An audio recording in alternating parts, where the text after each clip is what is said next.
श्री सीतारामचंद्र भगवान की जय। जय जय श्री सीताराम। मंगल भवन अमंगलहारी द्रवहु सुदशरथ। एक बार की बात है कि प्रभु श्री राम वनवास के लिए जब गए हुए थे तब माता सीता का अपहरण हो जाता है और रावण माता सीता का हरण करके लंका ले जाता है। उस वियोग में श्री राम प्रभु एक लीला का माध्यम से ही वन वन घूम रहे हैं, रो रहे हैं, बिलख रहे हैं। पेड़ से, पत्ते से, पौधों से, पक्षियों से, पशुओं से, जिस जो भी मिल रहा है उससे रोते बिलखते हुए माता सीता का पता ढूंढ रहे हैं और उनसे कह रहे हैं कि क्या तुम जानते हो कि मेरी सीता का हरण किसने किया।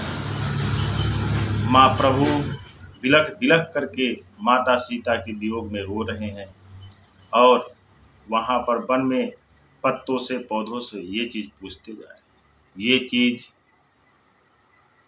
कैलाश पर बैठे हुए प्रभु श्री महादेव और माता सती देख रही थी। माता सती को संशय हुआ कि क्या ये सच में त्रिभुवनपति श्री रामचंद्र जी हैं, कि जिनका नाम लेते हुए हमारे जो पति महादेव हैं वो थकते नहीं, निरंतर उनका नाम जाप करते रहते। क्या ये वही श्री राम है? नहीं नहीं, ये वो श्री राम नहीं हो सकते। माता सती को प्रभु के माया ने ऐसा प्रभाव दिखाया कि माता को, जगत माता जगदम्बा को भी प्रभु श्री राम जी की लीला पर संशय होने लगा। इस लीला पर संशय होने के बाद माता सती ने महादेव जी को ये कहा कि क्या ये आपके वही आराध्य श्री राम है जो कि जिनका आप नाम लेते हैं? क्या ये त्रिभुवनपति हैं? मुझे नहीं लगता कि ये त्रिभुवनपति हैं। अगर त्रिभुवनपति होते तो क्या इनको पता नहीं है कि रावण इनकी भार्या को हर करके ले गया है और ये पेड़ पौधों पत्तियों से पूछ रहे हैं और इतना ज़्यादा विलाप कर रहे हैं? ये भगवान नहीं हो सकते।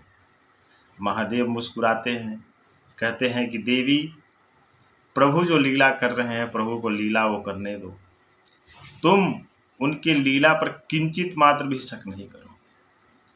फिर भी माता सती नहीं मानती हैं, कहती कि नहीं नहीं, ये प्रभु श्री राम जो अब त्रिलोकी नाथ कह रहे हैं, अखंड भूमंडल के स्वामी कह रहे हैं, ये वो नहीं हो सकते। अगर ये हैं तो मैं इनका परीक्षा लेना चाहूँगी। महादेव शिव शंभु भोलेनाथ ने कर्पूर गौरम करुणावतारम श्री महादेव जी ने माता सती को उस समय रोक कहा कि माँ देवी, एक बार सोच लो, उसके बाद तुम जाना। लेकिन माता सती ये ठान चुकी थी कि नहीं नहीं, ऐसा विलाप करने वाला कोई भगवान नहीं हो सकता है। अगर ये है तो मैं इनकी परीक्षा लूँगी, परीक्षा में अगर ये हो जाते तभी मैं मानूंगी कि ये भगवान है। भोलेनाथ ने बहुत समझाया लेकिन माता सती नहीं मानी और वहाँ से वो चल देती हैं मायापति श्री रामचंद्र जी की परीक्षा लेने के लिए। वहाँ पर श्री रामचंद्र जी और श्री लक्ष्मण जी माता सीता को ढूंढ रहे हैं और उनके वियोग में विलाप कर रहे हैं, रो रहे हैं। पत्तों से, पेड़ से, पंछियों से माता सीता का पता ढूंढ रहे हैं। ये सब देखते हुए माता सती सोचती हैं कि इनका परीक्षा कैसे लिया जाए। माता सती कहती हैं कि जिनको ये ढूंढ रहे हैं, अपनी पत्नी सीता को ये जो ढूंढ रहे हैं, तो मैं क्यों न सीता बन करके इनके समक्ष आ जाऊँ। अगर ये इंसान होंगे तो सीता जी के मिलने के कारण ये खुश हो जाएंगे, अगर ये भगवान होंगे तो हमें शायद कहीं पहचान जाए। ये सोच करके और माता सती ने माता सीता का रूप ले लिया, बहु माता सीता का रूप बनाया और जहाँ पर प्रभु श्री राम और माँ श्री भैया लक्ष्मण जहाँ से जिस मार्ग से माता सीता का पता ढूंढते ढूंढते पेड़ पौधों पत्तियों लताओं से पूछते हुए आगे की तरफ जा रहे थे। देखे कि आगे सीता जी चल रहे हैं। ये देख करके लक्ष्मण जी स्तब्ध हो गए। प्रभु श्री राम जी ने देखा और जैसे ही उनके समीप गए उन्हें माता कहकर संबोधित किया। कहा कि हे जगत माता जगदम्बा, हे मेरी आराध्य शिव शंभु की महाशक्ति, उनकी भार्या, हे माँ जगत माता, हे माता सती, मैं आपको प्रणाम करता हूँ। प्रभु श्री राम जी ने उनको प्रणाम किया और शिव शंभु की गुण गाए प्रभु वहाँ पर। ये देख करके माता सती बहुत लज्जित हो जाती है कि मुझसे बहुत बड़ी भूल हो गई।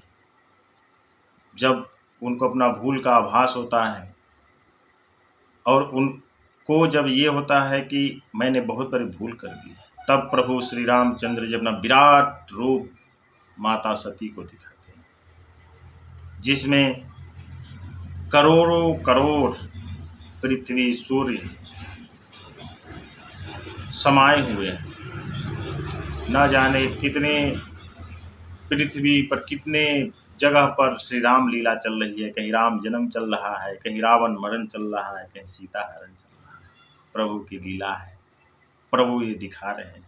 ये देख करके माता सती अचंभित हो जाती है और वहाँ से तत्क्षण प्रभु श्री राम से क्षमा मांगते हुए वापस लौट जाती है। वापस लौटने के क्रम में जब वो पीछे मुड़ करके देखती हैं तो वही विराट स्वरूप श्री रामचंद्र जी का उनके सामने फिर से दिखाई पड़ता है, जिसे देख करके माता सती एक पल के लिए मूर्छित हो जाती है। जब वो मूर्छा से जागती हैं तो उन्हें आभास होता है कि मैंने बहुत बड़ी भूल कर दी है, और अपने भूल का पश्चाताप करते हुए वो वहाँ से तत्क्षण कैलाश लौट जाती है, जहाँ शिव शंभु भोलेनाथ ध्यान में मग्न होकर के सब कुछ देख रहे थे।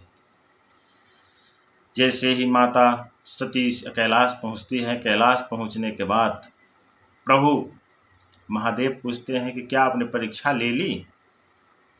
प्रभु तो सब कुछ देख रहे थे, फिर भी माता सती के मुख से सुनना चाहते। देखे कि माता सती का मुख उदास है। ये देख करके प्रभु ने माता सती से ये पूछा कि क्या आपने परीक्षा ली, क्या आप ये जान लिए कि प्रभु कौन है। ये देख करके, ये सुन करके माता सती ने कहा कि हाँ, मैंने परीक्षा ली, और वो नर नहीं है, नारायण है, श्री रामचंद्र जी हैं। अखंड भूमंडल के स्वामी हैं, चराचर जगत के स्वामी श्री रामचंद्र जी वही हैं।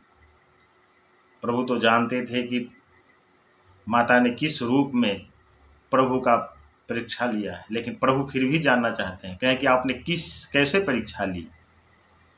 हे देवी, आपने जैसे परीक्षा ली है वैसा हमें वृत्तांत बताएं।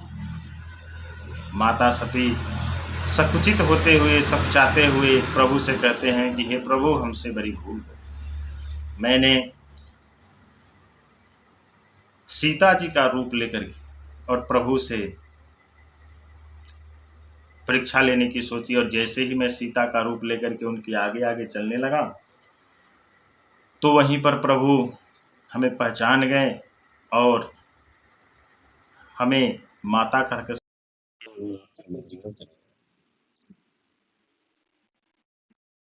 आपका गुणगान, प्रभु गुणगान करके हमें अपने विराट स्वरूप का दर्शन दिया। प्रभु ने सुना कि माता सीता का रूप आपने ले लिया। जैसे ही प्रभु ने ये सुना, प्रभु ने कहा कि आपने ये क्या कर दिया, आपने माता सीता का रूप क्यों ले लिया। माता सीता, प्रभु श्री राम हमारे पिता समान है, माता सीता हमारी माता समान, आपने माता का रूप ले लिया है। आज से आप भी हमारे लिए माता तुल्य ही हो गई। इसलिए हे सती, हे भगवती देवी, हे देवी, मैं आज से आपको अपने संग तो रख सकता हूँ, लेकिन आज से मैं आपको पत्नी रूप से बहिष्कार करता हूँ। मैं आज से आपको पत्नी रूप में नहीं देख सकता। क्योंकि आपने मेरी माता का स्वरूप धारण किया है। और धर्म यही कहता है कि माता के स्वरूप को धारण करने के बाद जो भी कोई हो वो माता स्वरूप ही मानी जाती है। इसलिए मैं आज से आपको अपना पत्नी स्वरूप में मैं आपको स्वीकार नहीं कर सकता। ये कहते हुए प्रभु ने देवी सती का पत्नी रूप से परित्याग कर दिया है। परित्याग होने के बाद और माता सती वहां पर काफी ज्यादा संकुचित अवस्था में हो गई और प्रभु से इसका मुक्ति का मार्ग मांगने लगी। चलिए इसका कभी नेक्स्ट एपिसोड में बताएंगे कि कैसे माता सती का उद्धार हुआ, कैसे इस चीज़ से प्रभु ने उबार कराया। तब तक के लिए जय जय श्री सीता।